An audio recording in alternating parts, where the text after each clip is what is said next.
장례식장 접객실은 고요했습니다. 저녁 7시 빈 의자들만 가득한 홀에 서지수 혼자 앉아 있었습니다. 영정 속 아버지는 환하게 웃고 있었지만 그 앞에 놓인 국화꽃은 아직 시들지도 않았는데 이미 지수의 마음은 반쯤 꺼져 있었습니다. 그때 장례식장 문이 열리며 정장을 입은 중년 남성이 들어섰습니다.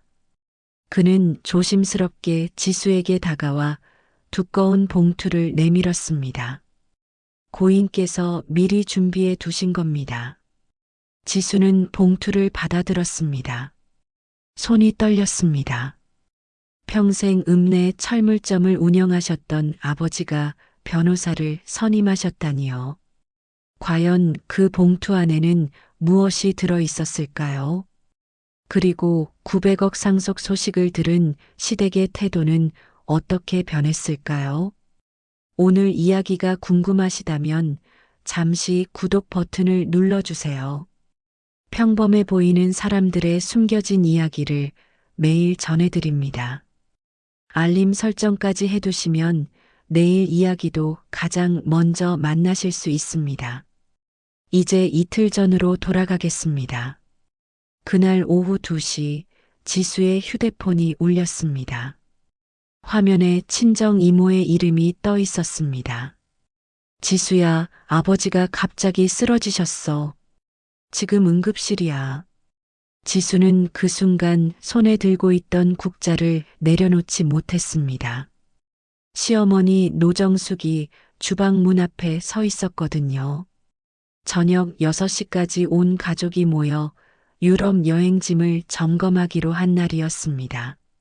사흘 뒤 출발하는 열흘짜리 가족여행이었습니다. 노정숙이 6개월 전부터 준비해 온 일정이었어요. 지수는 국자를 쥔 채 이모 목소리를 듣고만 있었습니다. 알겠어요, 이모. 지수는 작게 대답하고 전화를 끊었습니다. 그리고 다시 국을 저었습니다. 시어머니가 보고 있었으니까요. 저녁상을 차리고 나서야 지수는 남편 한재원에게 조용히 말했습니다. 아버지가 응급실에 계신데요. 재원은 숟가락을 들다 말고 잠깐 지수를 바라봤습니다. 얼마나 심각한데? 아직 모르겠어요. 재원은 잠시 생각하는 듯 하다가 말했습니다. 일단 밥 먹고 나서 어머니한테 말해보자. 지수는 아무 말도 하지 않았습니다. 그게 무슨 뜻인지 알고 있었거든요. 어머니한테 말한다는 건 여행 일정을 건드리지 않겠다는 뜻이었습니다. 노정숙은 저녁을 다 먹고 나서야 이야기를 들었습니다. 반응은 담담했습니다. 병원은 이모가 계시잖아. 우리가 지금 당장 가야 해? 지수는 대답하지 않았습니다. 대답할 수 없었습니다. 아버지가 의식을 잃은 채 응급실에 계시다는 말이 목구멍까지 올라왔지만 노정숙의 표정 앞에서 그 말은 나오지 않았습니다. 여행 사흘 전이에요. 노정숙이 말을 이었습니다. 비행기 표도 호텔도 다 예약돼 있어. 지수 씨 혼자 다녀오면 안 되겠어? 재원도 가야 하니까. 그날 밤 지수는 혼자 KTX를 탔습니다. 아버지는 이미 중환자실로 옮겨진 상태였습니다. 유리창 너머로 보이는 아버지는 낯설 만큼 작아 보였습니다. 기름때 묻은 작업복 대신 환자복을 입은 아버지는 그냥 늙은 사람처럼 보였습니다. 지수는 유리창에 손을 얹었습니다. 아버지는 눈을 뜨지 않았습니다. 이틀 뒤 새벽 아버지는 눈을 뜨지 못한 채 세상을 떠났습니다. 지수가 손을 잡고 있었지만 아버지는 아무 말도 남기지 않았습니다. 아니, 이미 남겨놓은 것들이 있었는데 지수는 아직 그것을 알지 못했습니다. 재원에게 전화를 걸었습니다. 여보, 아버지 돌아가셨어요.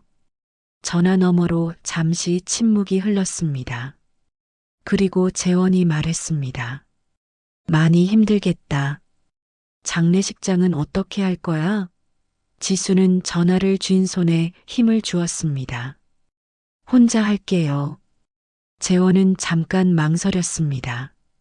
어머니한테 한번 말해볼게. 여행을 미룰 수 있는지. 지수는 말했습니다. 괜찮아요. 그냥 가세요. 그 말이 나온 것이 스스로도 놀라웠습니다. 괜찮지 않았습니다. 하지만 그 말 말고는 다른 말이 나오지 않았습니다. 5년이었습니다. 5년 동안 그런 말들만 해왔던 겁니다. 장례식장 예약은 지수 혼자 했습니다. 전화기를 귀에 대고 가장 작은 규모로 해주세요. 라고 말하는 목소리가 생각보다 차분하게 나왔습니다. 가족분들과 상의하신 후에 다시 연락 주셔도 됩니다. 직원이 말했습니다. 지수는 잠깐 멈췄다가 대답했습니다. 가족이 없어요. 그게 거짓말은 아니었습니다. 적어도 그 순간만큼은요. 첫째 날 조문객은 많지 않았습니다. 이모와 이모부, 아버지가 다니시던 읍내 철물점, 단골 몇 분, 그리고 지수가 이름도 모르는 낯선 얼굴 하나가 잠깐 들렀다 나갔습니다. 나중에 알고 보니 그 낯선 얼굴이 공장장 최영배였습니다. 하지만 그때 지수는 그것을 알지 못했습니다. 접객실 한쪽에 혼자 앉아있던 지수는 그저 조용히 고개를 숙여 인사했을 뿐이었습니다. 저녁 9시가 넘어서 휴대폰이 울렸습니다. 재원이었습니다. 지수는 전화를 받았습니다. 잘 있어? 재원의 목소리는 들떠 있었습니다. 공항 면세점이라는 걸 배경소리만 들어도 알 수 있었습니다. 응, 잘 있어요. 지수가 대답했습니다. 어머니가 많이 걱정하셔. 재원이 말했습니다. 잘 처리하고 올라와. 지수는 그 말을 듣고 잠시 아무 말도 하지 않았습니다. 잘 처리하고 아버지의 마지막 가는 길이 처리해야 할 일이 되어 있었습니다. 알겠어요. 지수는 그렇게 말하고 전화를 끊었습니다. 10시가 조금 넘었을 때 카카오톡 알림이 떴습니다. 신우이 한지연이었습니다. 메시지와 함께 사진이 왔습니다. 공항 면세점 앞에서 찍은 사진이었습니다. 노정숙과 한병철, 재원과 지연이 나란히 서서 웃고 있었습니다. 언니, 저희 출국했어요. 걱정 말고 잘 챙겨요. 이모티콘이 3개 붙어 있었습니다. 지수는 화면을 꺼버렸습니다. 둘째 날 밤이었습니다. 다른 장례식장 홀에서는 조문객들의 이야기 소리가 새어나왔지만 지수가 있는 쪽은 조용했습니다. 지수는 아버지 영정 앞에 앉아 있었습니다. 영정 속 아버지는 지수가 25살 때 찍은 사진을 골라드렸던 겁니다. 그때 아버지가 웃으며 말씀하셨습니다. 나 이렇게 잘생겼냐? 지수는 그 기억이 떠오르자 처음으로 소리 없이 울었습니다. 그때 또 알림이 왔습니다. 이번엔 단체 카톡이었습니다. 지연이 에펠탑 앞에서 찍은 사진을 올렸습니다. 날씨 너무 좋다. 역시 유럽이야. 재원이 답장했습니다. 대박이다. 노정숙도 답했습니다. 지수야, 너무 상심하지 마. 힘내. 하트 이모티콘이 2개였습니다. 지수는 휴대폰을 뒤집어 바닥에 내려놓았습니다. 그리고 다시 아버지 영정을 바라봤습니다. 마지막 날 오전이었습니다. 발인 준비를 하던 지수에게 장례 지도사가 다가와 말했습니다. 가족분들은 안 오세요?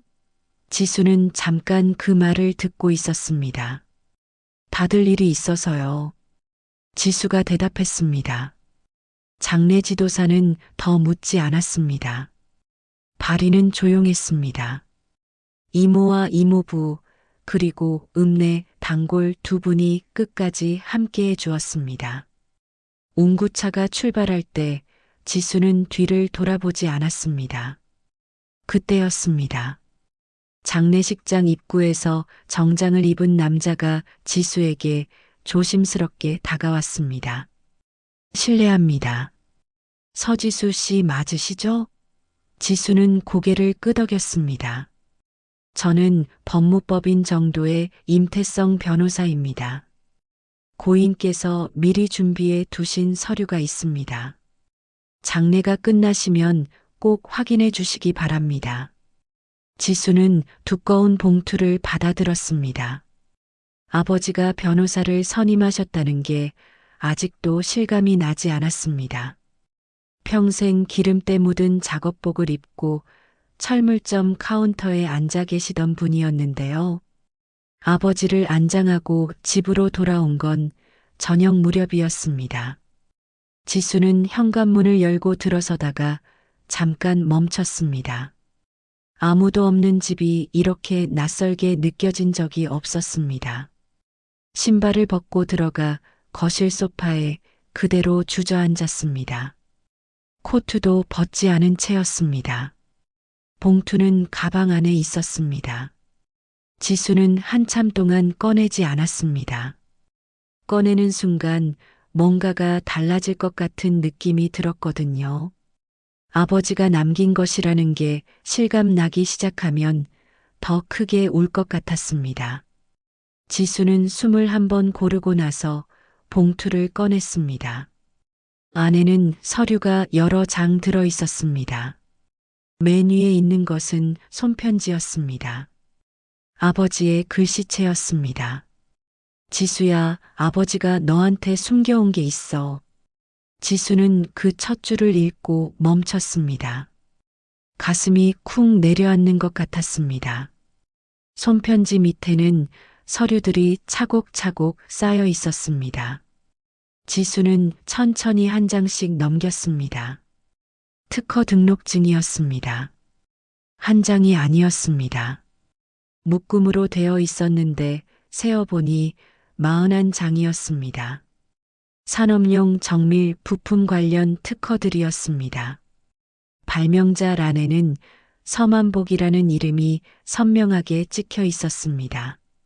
지수는 그 이름을 손가락으로 짚었습니다. 아버지 이름이었습니다. 철물점 카운터에 앉아 계시던 아버지, 낡은 트럭을 몰고 다니시던 아버지, 된장찌개 하나로 밥을 드시던 아버지의 이름이었습니다. 다음 서류는 회사 정관이었습니다. 만복기술지주 주식회사. 설립일은 20년도 더 전이었습니다. 지수가 중학교 다닐 때였습니다. 지분 구성란을 보니 서만복이 100%를 보유하고 있었습니다. 마지막 서류는 지분 양도 확인서였습니다. 수령인 란에 서지수라는 이름이 적혀 있었습니다. 하단에는 법인 감정평가 추정액이라는 항목이 있었습니다.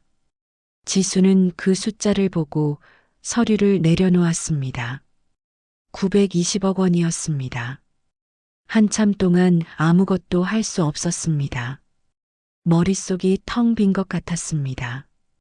지수는 다시 손편지를 집어들었습니다. 이번엔 끝까지 읽었습니다. 편지에는 이런 내용이 담겨 있었습니다. 아버지가 연구소를 나온 뒤 10년 동안 혼자 연구를 계속했다는 것, 작은 공장들이 비싼 부품값 때문에 문을 닫는 걸 보면서 더 싸고 좋은 부품을 만들고 싶었다는 것, 특허가 하나씩 쌓이면서 회사가 생겼다는 것, 그리고 마지막 대목이었습니다. 내가 이걸 미리 알면 돈 때문에 더 이용당할까봐 말 못했다. 아버지가 못난 게 아니라 아버지가 너를 지키고 싶었던 거야. 지수의 눈에서 눈물이 떨어졌습니다. 서류 위로 떨어진 눈물이 번지기 전에 지수는 손등으로 닦아냈습니다. 그날 밤 재원에게서 전화가 왔습니다.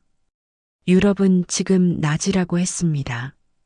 목소리가 밝았습니다. 봉투 안에 뭐가 있었어? 재원이 물었습니다. 지수는 잠깐 멈췄습니다. 아직 다 확인 못했어요. 지수가 대답했습니다. 변호사한테 들었는데 유산이라던데. 재원의 목소리가 조금 달라졌습니다. 얼마나 돼? 지수는 그 질문을 듣고 있었습니다. 아버지가 돌아가신 지 하루도 안 됐는데 첫 마디가 얼마냐는 질문이었습니다. 천천히 알아볼게요. 지수는 그렇게 말하고 전화를 끊었습니다. 창밖은 어두웠습니다. 지수는 아버지 편지를 다시 펼쳤습니다. 마지막 문장을 한 번 더 읽었습니다. 아버지가 너를 지키고 싶었던 거야. 다음 날 아침 지수는 임태성 변호사에게 전화를 걸었습니다. 어제 서류를 확인했습니다. 지수의 목소리는 차분했습니다. 직접 찾아오실 수 있으세요? 변호사가 물었습니다. 알려드릴 것들이 더 있습니다. 2시간 뒤 지수는 법무법인 사무실에 앉아 있었습니다. 임태성 변호사는 서류 한 묶음을 더 꺼내며 설명을 시작했습니다. 만복기술지주는 단순한 서류상 회사가 아니었습니다. 현재 12개 중소제조업체에 특허 기술을 공급하고 있었고 그중 일부는 연매출 수백억 규모로 성장해 있었습니다. 지분 구조상 지수는 그 모든 기술 수익의 최종 귀속자였습니다. 임태성 변호사가 말했습니다.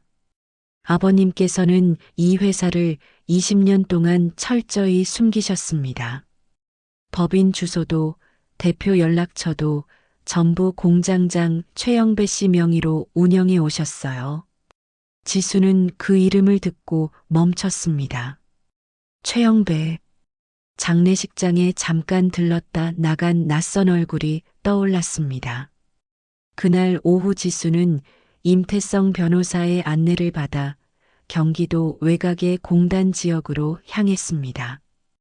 회색 공장 건물들이 늘어선 좁은 도로를 따라 들어가다 보니 낡은 철제 간판 하나가 보였습니다. 만복기계. 지수는 차에서 내려 그 간판을 올려다봤습니다. 아버지 이름이었습니다. 공장 안으로 들어서자 최영배가 기다리고 있었습니다. 50대 후반의 남자였습니다. 작업복 차림이었고 눈가에 주름이 깊었습니다. 그는 지수를 보자마자 고개를 숙였습니다. 사장님 따님이시군요. 목소리가 낮고 조용했습니다. 오래 기다렸습니다.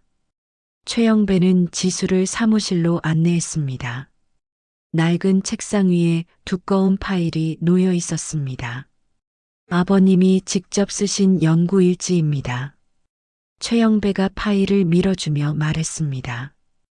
20년치입니다. 지수는 파일을 열었습니다. 아버지 글씨체였습니다. 날짜별로 빼곡히 기록된 실험 내용과 수치들, 그 사이사이에 짧은 메모들이 있었습니다. 오늘 김 사장네 공장이 부품값 때문에 힘들다고 했다. 더 싸게 만들 방법을 찾아야겠다. 지수는 그 메모를 손으로 짚었습니다. 최영배가 천천히 말했습니다. 사장님은 돈을 버시려고 이 일을 하신 게 아니었어요. 작은 공장들이 기술 격차 때문에 문 닫는 걸 못 보셨거든요. 특허를 개방하면서 일부러 사용료를 낮게 받으셨습니다. 그래도 20년이 쌓이니까 지금 규모가 된 거예요. 지수는 창밖으로 공장 안을 바라봤습니다. 기계들이 돌아가고 있었습니다. 저도 처음엔 그냥 기술자였어요. 최영배가 말을 이었습니다. 사장님이 저한테 이 공장 맡기신 게 22년 전입니다. 그때 제가 부도 직전이었거든요.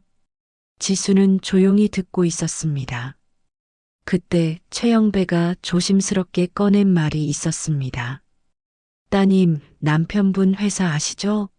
한재원 씨요. 지수는 고개를 들었습니다. 거기 핵심 납품처 중 하나가 저희 특허 기술 쓰는 업체입니다. 사장님이 다 알고 계셨어요. 지수는 그 말의 의미를 천천히 받아들였습니다.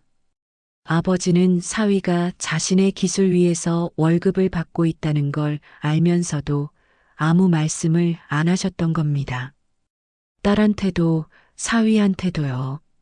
최영배가 말했습니다. 사장님은 그냥 지수 씨가 편하게 사시길 바라셨던 것 같아요. 뭔가 알면 더 복잡해질까 봐요. 지수는 대답하지 않았습니다. 눈물이 나올 것 같았지만 참았습니다. 아버지가 얼마나 멀리서 지켜보고 계셨는지가 이제야 조금씩 보이기 시작했습니다. 시댁 식구들이 귀국한 건 아버지 장례를 치르고 나흘째 되던 날이었습니다. 재원이 현관문을 열고 들어서며 첫마디로 한 말은 많이 힘들었지? 가 아니었습니다. 변호사한테 연락해봤어? 였습니다. 지수는 신발장 앞에 서서 그 말을 들었습니다. 네. 지수가 짧게 대답했습니다. 재원은 여행 캐리어를 끌고 들어오며 말했습니다. 어머니가 빨리 내용을 알고 싶어 하셔. 다음날 시댁 식구들이 모두 지수의 집으로 왔습니다. 노정숙은 현관에 들어서며 지수의 손을 잡았습니다. 혼자 고생했네. 많이 힘들었지. 목소리가 부드러웠습니다. 지수는 그 손을 잠자코 잡고 있었습니다. 장례식 전날까지만 해도 여행 취소는 안 된다고 했던 목소리와 같은 목소리였습니다. 거실에 모두 앉아 한병철이 먼저 말을 꺼냈습니다. 유산이 어떻게 되는 거야? 한지연이 거들었습니다. 오빠한테 들었는데 회사가 있다던데요. 지수는 천천히 설명했습니다. 아버지가 기술지주회사를 운영하고 계셨어요. 특허가 41건이고요. 추정 가치는 900억 정도 됩니다. 거실이 잠깐 조용해졌습니다. 노정숙이 먼저 입을 열었습니다. 900억? 그게 전부 지수 씨 거야? 지수는 고개를 끄덕였습니다. 아버지 유언에 따라서요. 분위기가 달라지는 건 순식간이었습니다. 한병철이 자세를 고쳐 앉으며 말했습니다.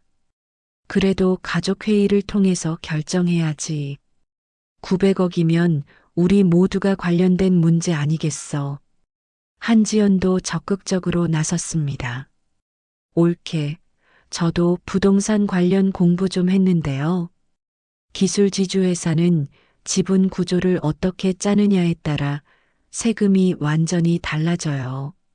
재원이 말을 받았습니다. 전문가한테 맡기는 게 맞아. 혼자 결정하면 나중에 후회해. 지수는 그들의 말을 듣고 있었습니다. 사흘 전까지 에펠탑 앞에서 사진을 찍던 사람들이었습니다. 유언 조건이 있어요. 지수가 말했습니다. 특허 기술은 2년간 매각 금지고요. 현재 공급 중인 중소업체들의 사용료 조건을 유지해야 해요. 수익의 20%는 기술 장학금으로 써야 하고요. 매각 금지. 노정숙의 목소리가 높아졌습니다. 2년 동안 그 돈을 못 건드린다고?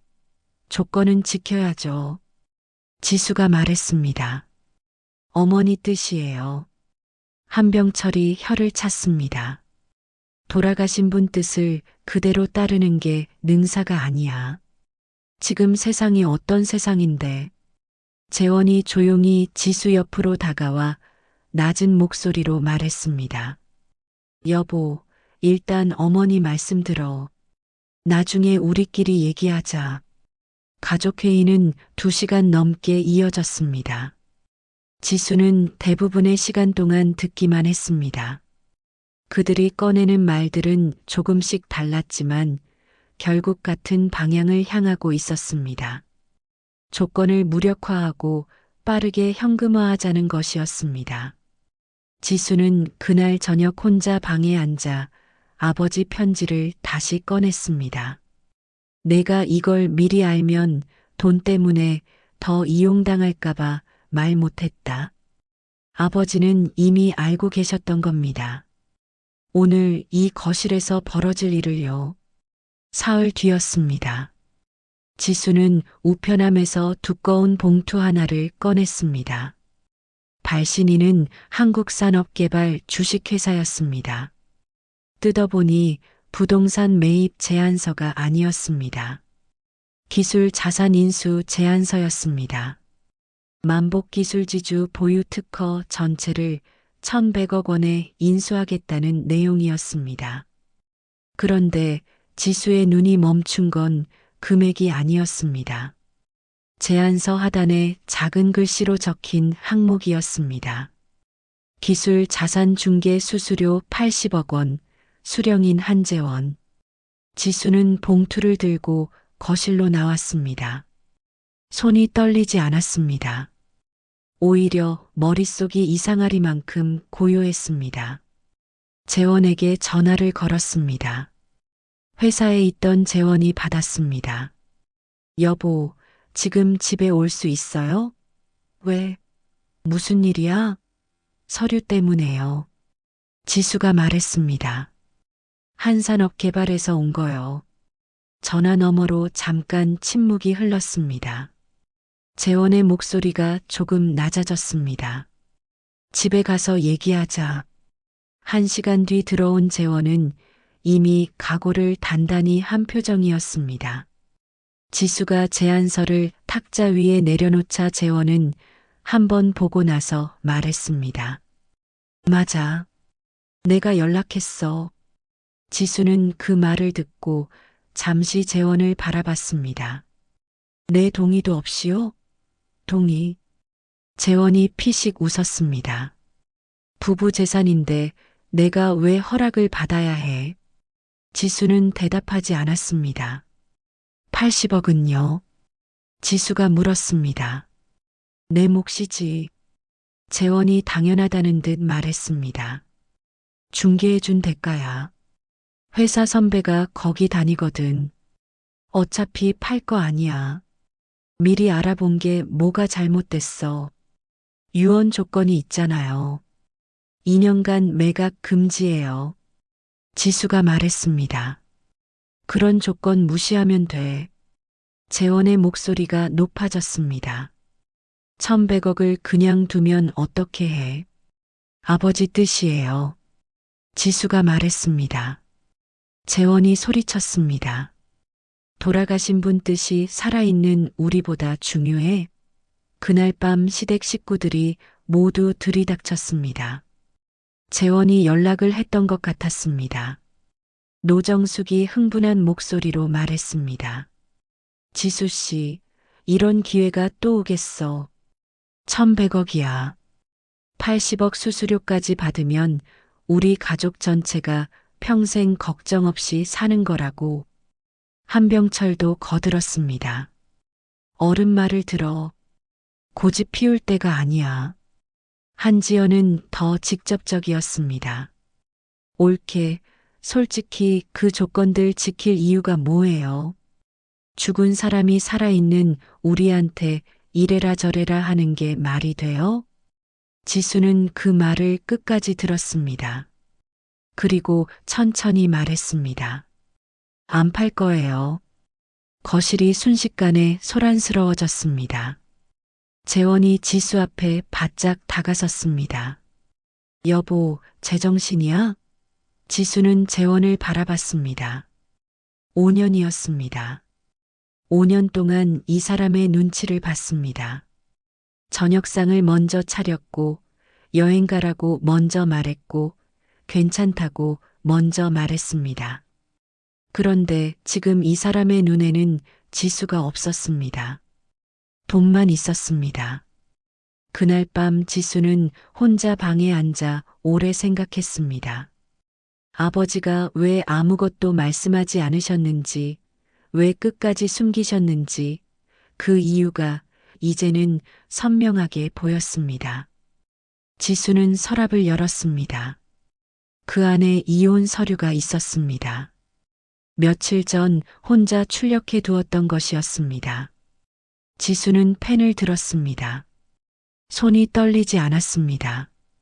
이혼 서류를 제출하고 일주일 뒤 법원에서 소장이 날아왔습니다.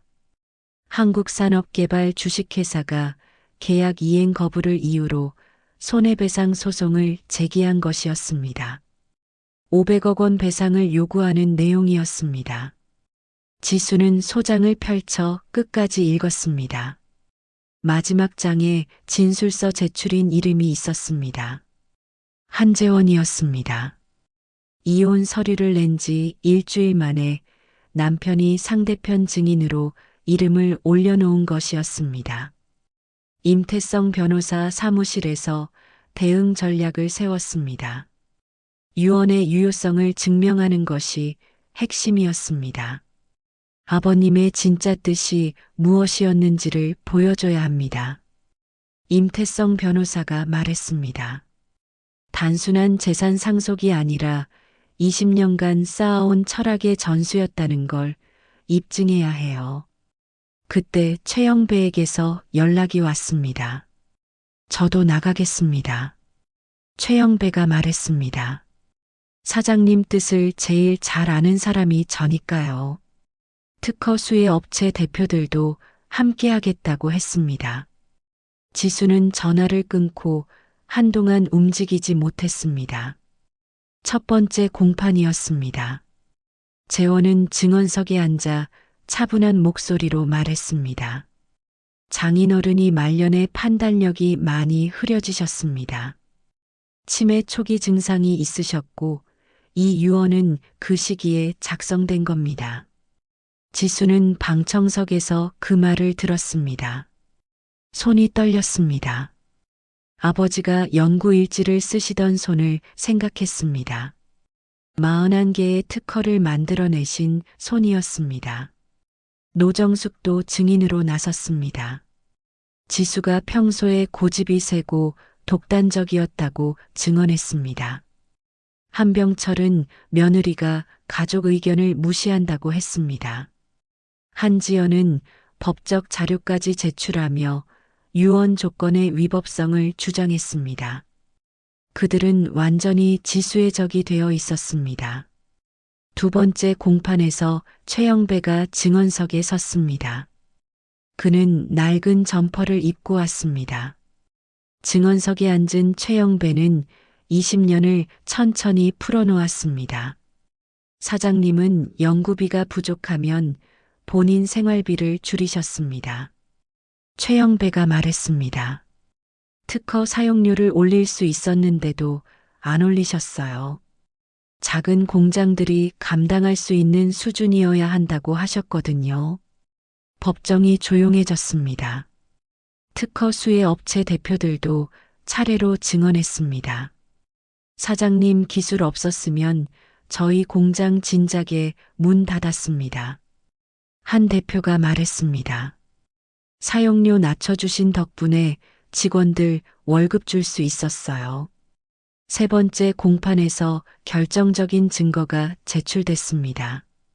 아버지의 20년치 연구 일지였습니다. 임태성 변호사가 판사에게 설명했습니다. 이 일지를 보시면 고인의 정신 상태와 의지가 얼마나 명확했는지 확인하실 수 있습니다. 판사는 일지를 오래 들여다봤습니다. 마지막 변론에서 지수가 직접 증언대에 섰습니다. 아버지는 돈보다 기술의 쓰임을 중요하게 여기셨습니다. 지수의 목소리가 흔들렸지만 멈추지 않았습니다. 이 유언은 재산을 나눠주는 문서가 아니에요. 20년 동안 아버지가 지켜온 것들을 저한테 맡기시는 거였습니다. 저는 그 뜻을 지키고 싶습니다. 한 달 뒤 판결이 나왔습니다. 재판장이 판결문을 읽었습니다. 유언자의 의사는 명확하고 일관됩니다. 20년간의 기록이 이를 증명합니다. 상속인이 그 뜻을 존중하려는 의지가 명확한 이상 외부의 강제는 허용될 수 없습니다. 원고 청구를 기각합니다. 지수는 그 말을 듣고 눈을 감았습니다. 방청석에 앉아있던 최영배가 고개를 숙였습니다. 이겼지만 기쁘지 않았습니다. 이기기 위해 싸워야 했던 상대가 5년을 함께 산 남편이었으니까요. 판결이 난 다음 날 지수는 공단으로 향했습니다. 최영배가 공장 앞에서 기다리고 있었습니다. 두 사람은 아무 말 없이 나란히 공장 안으로 들어섰습니다. 기계들이 돌아가고 있었습니다. 지수는 그 소리를 한참 듣고 있었습니다. 아버지가 20년 동안 들으셨을 소리였습니다. 최영배가 조용히 말했습니다. 어떻게 하실 겁니까? 지수는 잠깐 생각하다가 대답했습니다. 아버지 뜻대로요. 지수는 이혼 절차를 마무리하고 회사 경영에 본격적으로 뛰어들었습니다. 처음 석 달은 모르는 것 투성이었습니다. 특허 계약서 하나를 읽는데 하루가 걸렸고 기술 용어 하나를 이해하는데 사전을 3번 찾았습니다. 최영배는 옆에서 묵묵히 기다려줬습니다. 서두르지 않으셔도 됩니다. 최영배가 말했습니다. 사장님도 처음엔 다 모르셨어요. 반년이 지났을 때 지수는 첫 번째 결정을 내렸습니다. 아버지 유언에 담긴 기술 장학금 사업을 시작한 것이었습니다.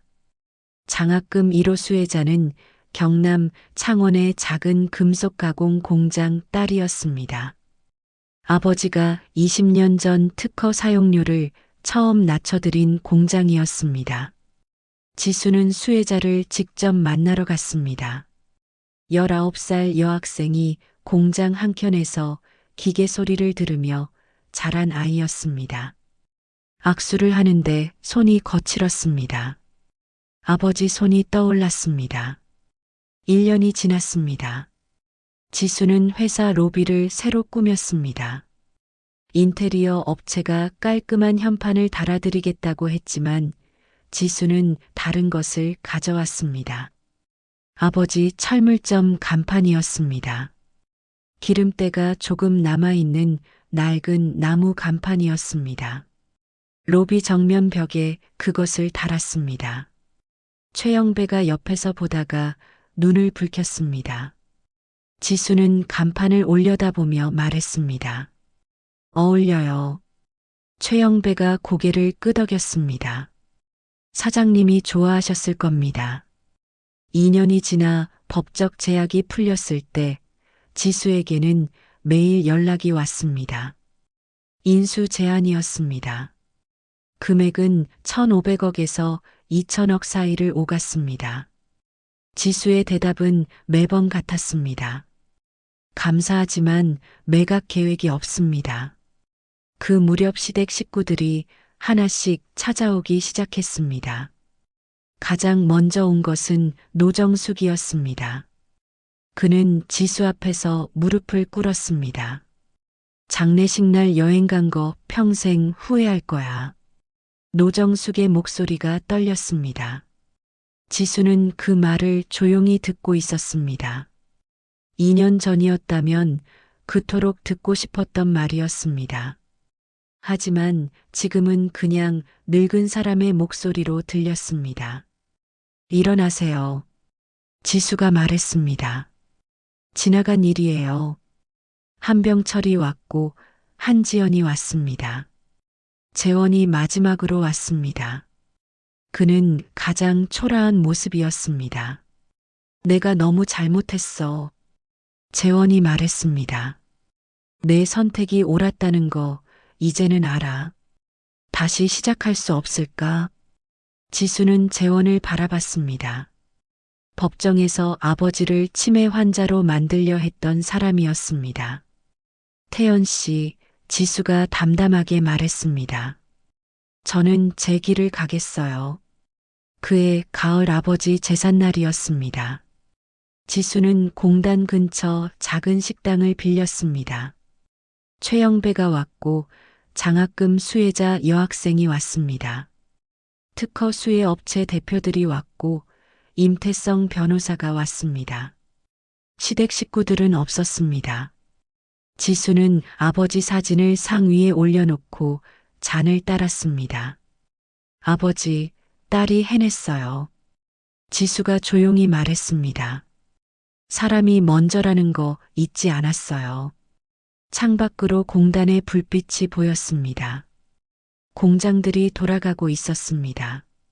아버지가 20년 동안 지키고 싶었던 불빛이었습니다. 지수는 그 불빛을 바라보며 처음으로 마음이 따뜻해지는 것을 느꼈습니다. 오늘 이야기가 좋으셨다면 구독과 좋아요, 알림 설정 부탁드립니다. 소중한 댓글 하나가 큰 힘이 됩니다. 내일도 새로운 이야기로 찾아오겠습니다.